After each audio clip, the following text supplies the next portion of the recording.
嗨，大家好，欢迎来到史人驾到了你不知道三国系列，我是主持人叉叉 Y， 我是金老师。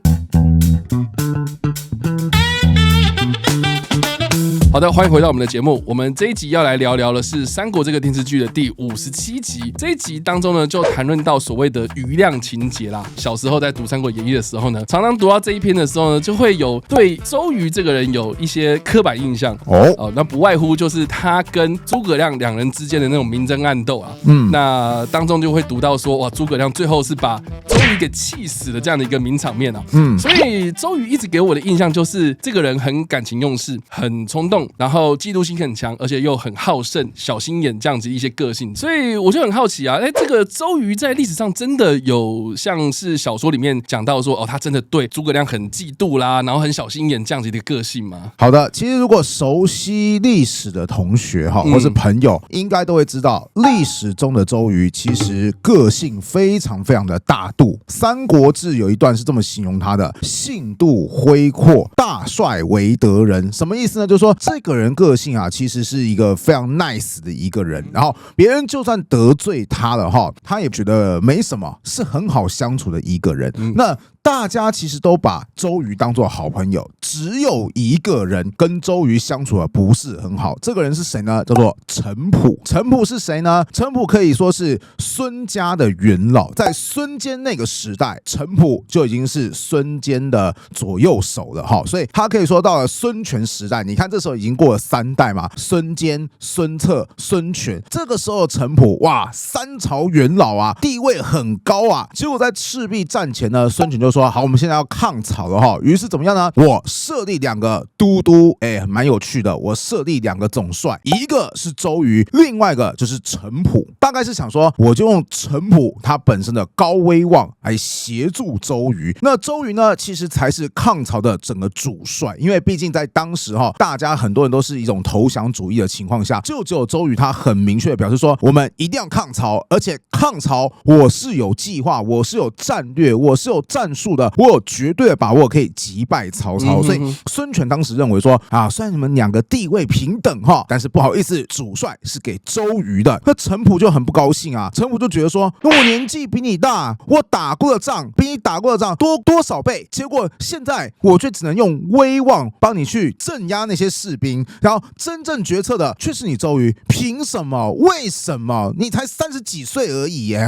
你这个咖小，大概就是这种想法吧所以呢，陈普他就常常仗着他的老资历，动不动就去欺压周瑜。比方说，哎呀，我觉得你讲的不对啊，哎呀，老夫我以前打仗的时候不是这样子打的年轻人就是年轻人，太冲动啦，反正就是用一种方式不太合作。那周瑜是怎么样子相处的呢？答案是周瑜都忍了。注意周瑜虽然说跟他地位是相等的没有错，但他其实才是隐形的主帅。他如果真的说我警告你你再这样子下去我直接报告孙权把你给撤换掉，是可不可以办到的？我相信孙权是愿意支持他的。但是周瑜就说忍了，为什么？他老资历嘛，军中威望那么高嘛，抗曹是最重要的。这个时候得罪陈普，难道对我周瑜有好处吗？难道对我们整个孙家政权有好处吗？所以他对我个人的凌辱，我算了，我忍了。对，这样长期相处下来，到最后陈普觉得怎么样？就觉得说，哎呀，周瑜这位年轻人非常非常有意思要是一般人的话，早就翻脸了。可是我不管怎么过分的对待他，他竟然还是能够容忍。那他不是因为个人的退缩，而是他怀抱着一个更大的目标，所以他不计较我这些东西。哇塞，相比之下，周瑜比我陈普的格局是大多少？就有一种就是承认对方的能力还有见识在自己之上。说着说着，我就很容易想到春秋战国时代一个很著名的案例，谁呢？就是廉颇跟蔺相如的将相和。就是在战国时代的赵国，赵国最强武将就是廉颇啦。那赵国有个大臣叫蔺相如，他最有名的就是携带那个和氏璧，然后去见那个秦王，在秦王的威迫之下，不但没有退缩，还把和氏璧平平安安的给带回到国内，叫完璧归赵。完璧归赵之后呢，赵王就说：“哇，蔺相如你真的好棒哦！”就把他地位提升。好，这时候廉颇就不爽，就说：“开什么玩笑？我出生入死，为国家打了那么多仗，就他只是过去耍嘴皮子，就可以获得这么高地位，凭什么？我告诉你，以后我看到蔺相如啊，我一定要凌辱到他无地自容为止。”蔺相如这个时候权力也提升了嘛，他底下有很多门客，就觉得说谁怕谁哈。结果没想到蔺相如就跟他的门客就讲说：“你们以后看到廉颇将军的门客啊，人家对你们示威啊，你们就忍了；人家占人便宜啊，你们就让别人占便宜哦。”甚至后来蔺相如遇到廉颇的时候，就远远的遇到他的时候，蔺相如就说：“来，车辆改道，我们让那个廉颇将军走，不用刻意的去遇到他。”久而久之，门客就开始讲说：“蔺相如先生，你这样子实在是太孬了吧，对不对？你为什么不跟廉颇将军抗衡呢？”然后这个时候，蔺相如就讲说：“你觉得我可以面对秦王？秦王都直接在我前面动刀动枪威胁我，我都不怕他了，难道我怕一个廉颇吗？那我为什么我让着廉颇？因为秦国之所以害怕我们赵国，就是害怕我这个文官蔺相如跟武将廉颇一起互相合作，将相和嘛，对不对？这样子赵国才会强大。如果我们内部自己先冲突了，那秦国就不害怕我们啊，对国家对你我有什么好处吗？所以为了国家，我蔺相如的个人荣辱我可以忍。”此事传出去之后，廉颇就觉得说：“天哪，我还在乎这种小民小利的时候，蔺相如的眼界是整个国家，我认了，我认了。”后来廉颇主动去向蔺相如道歉，这个后来陈普也有做到。陈普就觉得说：“哇塞，周瑜的眼界在我之上啊！”他后来就告诉别人说：“与周公瑾交，如饮醇醪。”什么叫醇醪？就是非常浓烈的美酒。什么意思？就是说我跟周公瑾这个人啊，相交越久，就觉得他就好像一个美酒一样，刚入口不刺激，但是喝多了之后就觉得说，哇，那个慢慢的那个熏然上头的味道，醉就不自知了哈。就是说这个人的个性就是不会很冲，然后呢，你越喝就越感到说，这个人他其实是非常有他自己强烈的特色的。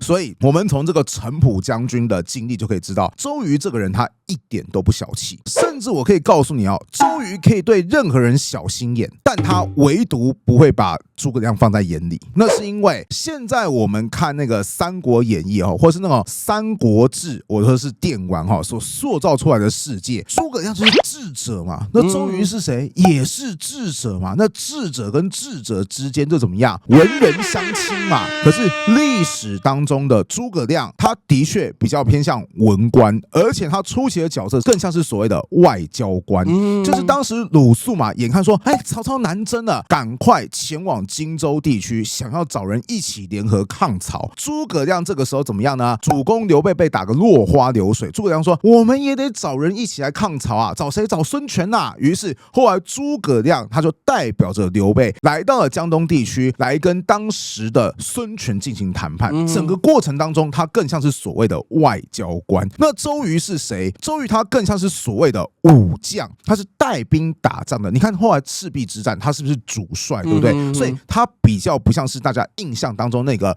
智者，他更像是所谓的武将，当然是所谓的智力超高的那种武将对。所以你看这两个人的身份完全不重叠啊，一个外交官，一个武将。难道今天一个国防部长就说，你那个外交部长抢我风头，这不是件很奇怪的事情吗？而且你如果说，说不定人家国防部长就嫉妒人家那个外交官那个考试考得比他好啊，成绩比他棒啊，说话比他好听啊，获得比较高的知名度啊。那你说周瑜有没有被诸葛亮抢风头呢？答案是也没有。诸葛亮最有名的是什么？他的战略三分天下，隆中对嘛，对不对？你说周瑜有没有类似的战略呢？我告诉你，周瑜的战略更厉害，叫做二分天下。意思就是说，我们应该怎么样呢？趁机去攻打巴蜀地区，沿着长江分成南北，这样子我们可以抵抗曹操。他这个战略怎么样？不比诸葛亮差。如果两个人要比战略观的话，我个人认为是齐旗鼓相当。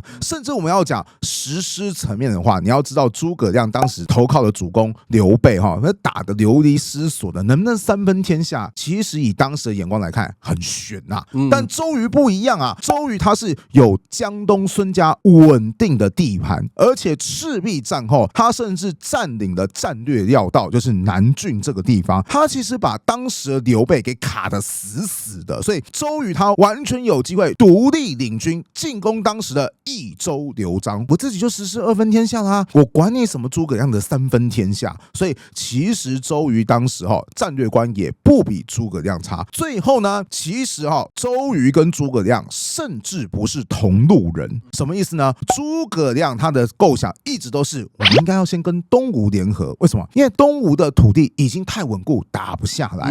我们刘备军怎么样？实力又实在太差，所以我们应该先跟东吴联合好之后，借由东吴的力量帮我们先打下了荆州，之后又再想办法去进攻益州。可问题是，我也知道说东吴是想获得荆州的所以在这个过程当中，我们应该尽可能怎么样跟东吴保持着良好的关系，免得我们益州没打下来，荆州就先丢掉了。所以诸葛亮对于东吴的态度一向是比较有弹性，也比较柔软的。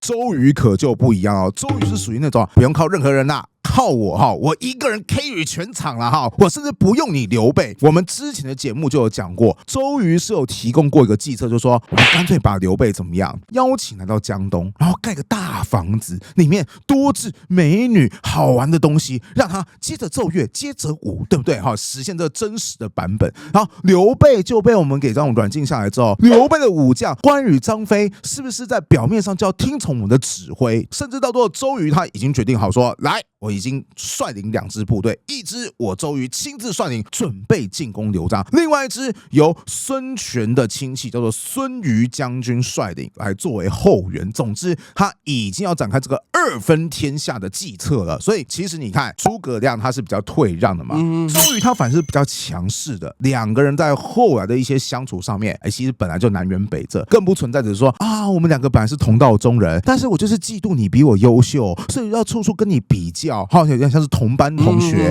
要赢得老师的赞美一样，没有，周瑜跟诸葛亮就是不同班的同学，他们是同校同学而已。至于谁可以获得这个全校第一，我告诉你，在周瑜的眼中就是诸葛亮，你可以闪边去。这种事情全校第一，除了我周瑜之外，还有谁呢？对不对？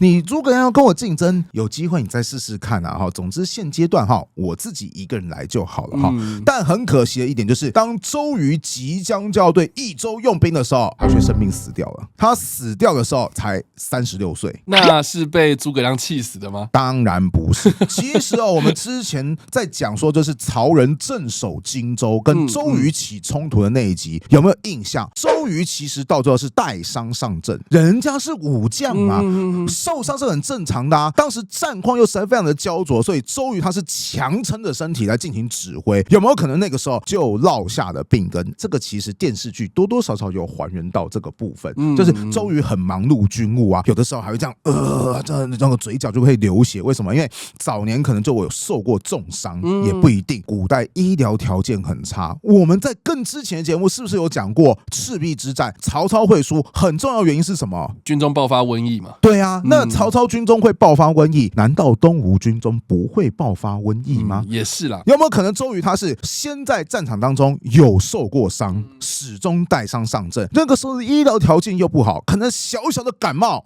那个时候也没有什么其他的特效药，叫做就怎么样一命呜呼。跟这个诸葛亮说什么周郎妙计安天下，赔了夫人又折兵。我其实小时候印象看到那个《三国演义》的这一段，就觉得说诸葛亮真的很靠北就好像现在在打那个网络游戏，你都已经赢别人了，还要在赢的时候放一句话，就说你这个嫩逼之类的对，我那时候就觉得诸葛亮真的蛮靠北的。虽然说我那个时候是站在蜀汉这一方的，但是我还是觉得说难怪周瑜叫做气血攻心。但是这些都是小说情节，事实上周瑜的死跟诸葛亮完全没有任何关系。 OK， 故事说到这边呢，我刚刚其实有一个想法啦，因为你刚刚讲到的是在《三国志》里面的正史记录嘛，当时的孙权他是封周瑜跟陈普为左右都督嘛，对，等于是说他们两个人的地位是平等的，是不管是在《三国演义》还是在这个电视剧当中，他有特别交代到说说孙权是封周瑜为大都督嘛，是意思说他是总揽所谓的军权。那陈普啊，或是我们之前讲到的那些很有名的将领，他们都是周瑜的部下嘛，所以就有点像是说，周瑜好像总揽大权，然后他就自视高傲，很自大，为接下来他被气死的这部分做很多的铺垫嘛。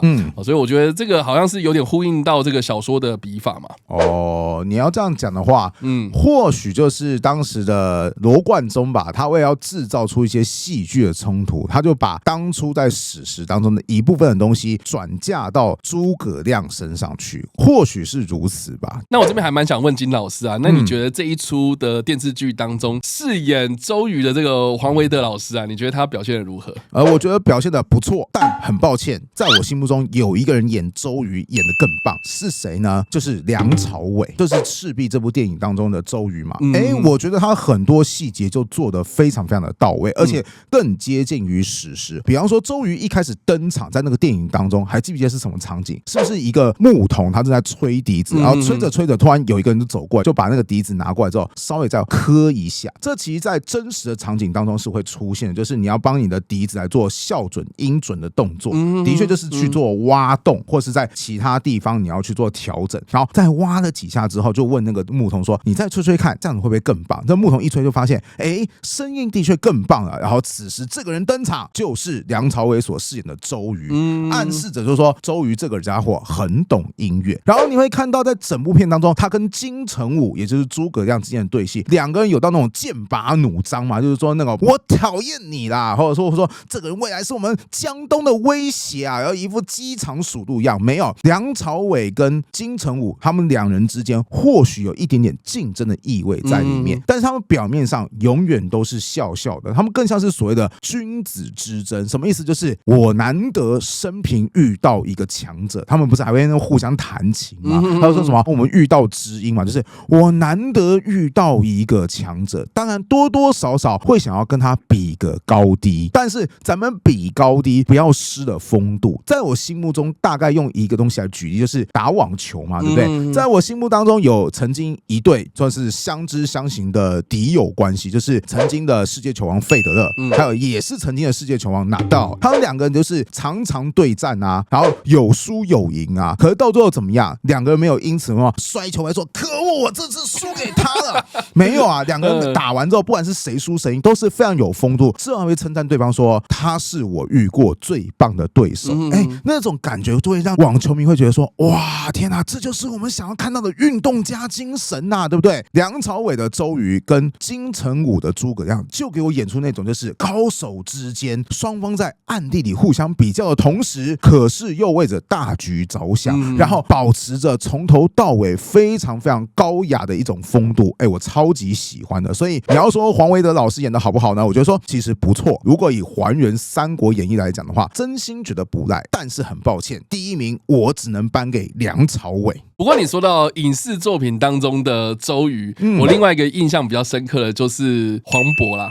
黄渤也有演周瑜哦，《月光宝盒》里面的那个周瑜你说的是那个非常闹，就是那个就是从头到尾在搞笑，然后从一开始模仿周星驰的《大话西游》，结果突然他们就穿越到三国时代的那个。对。